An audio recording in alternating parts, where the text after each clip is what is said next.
Hello guys, how are you? Are you okay? Right. Today I come with the next lesson for you. You will learn some vocabulary words and you will learn some sentences to practice in English. Nous allons apprendre quelques vocabulaire et nous allons apprendre quelques phrases pour nous capables de pratiquer en anglais. Vocabulaire ça yo et phrase ça yo pour baser sur famille, sur toute ma famille, comment ou capable dire. Ou même qui te regarde vidéo ça déjà, ou capable continuer pour regarder vidéo ça. Ou même qui pas regarder le tout, al regarder vidéo ça pour capable rejoindre tout ça que vous avez perdu dans vidéo avant. Parce que si vous regarder vidéo avant, ou pas connaître ça qui est dit dans la vidéo avant. Let's start with the first vocabulary. The baby.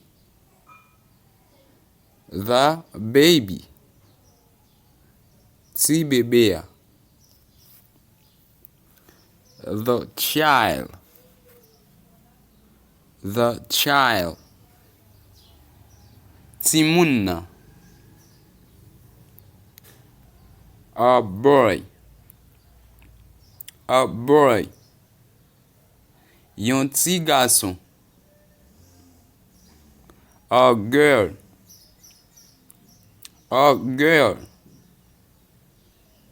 Yon ti fi.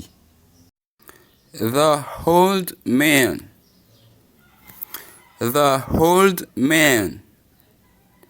Grand moun garçon. The old woman. The old woman. Grand moun fi. A man. A man. Yon garçon. A woman. A woman. Yon femme. A friend.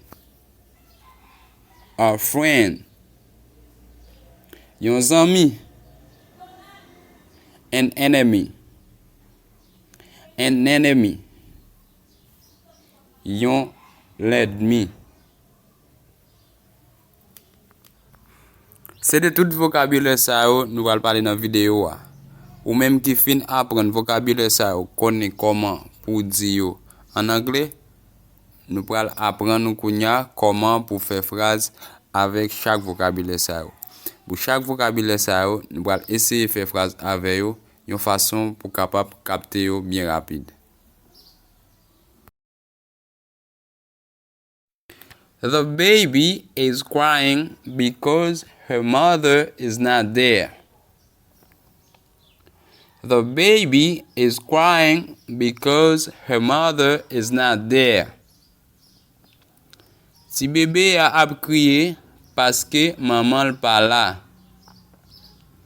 Let the child play because he can't work.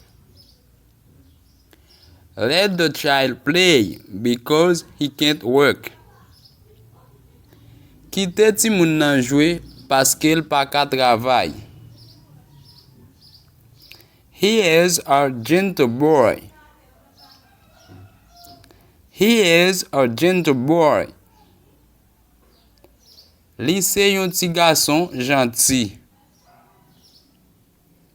As a girl you are, you must clean the house. As a girl you are, you must clean the house.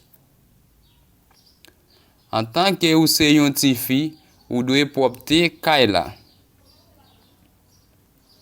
You must work as a young man. You must work as a young man. Ou doit travailler tant kou yon jeune garçon. An old man can't run. An old man can't run. Yon grand moun pa ka kouri. An old woman can't work hard. An old woman can't work hard. Yon gran moun pa ka travay di. I am a man. I have more right than you. I am a man. I have more right than you.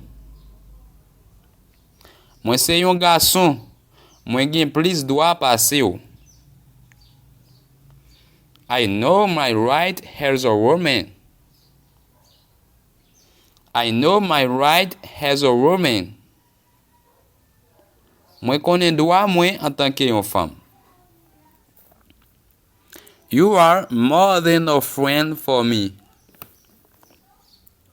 You are more than a friend for me. Ou plis ke yon zami pou mwen. Let's give up because we can't be enemy. Let's give up because we can't be enemy. An bay vag paske nou pa ka l'ennemi. Good. Good. Bon. Bad.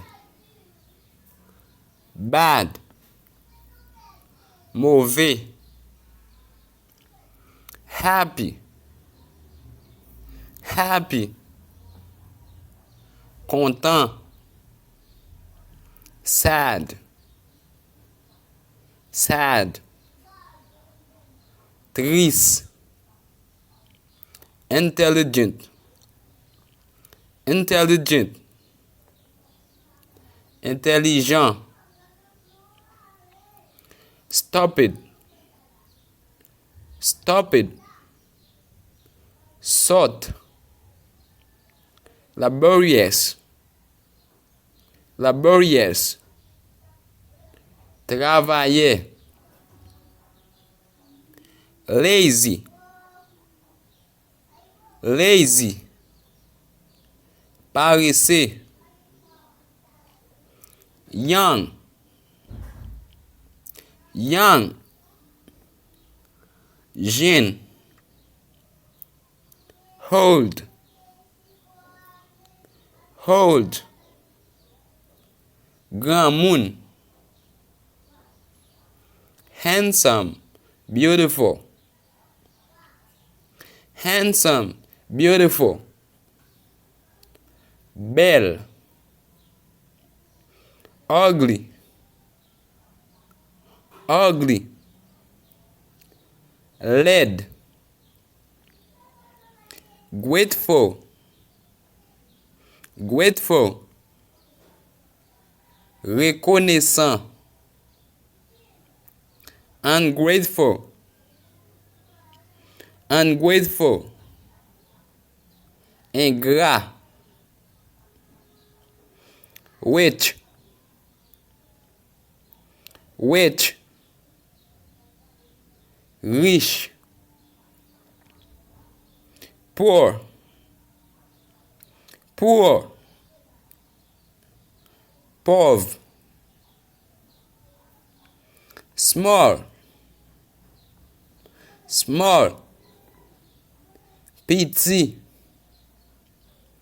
Big. Big. Gros.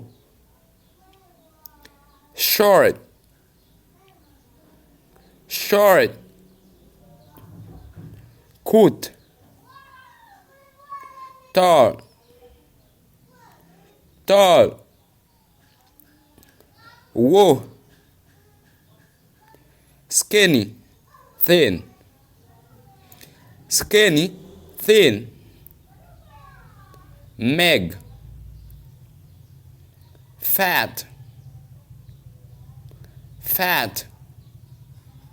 Gras.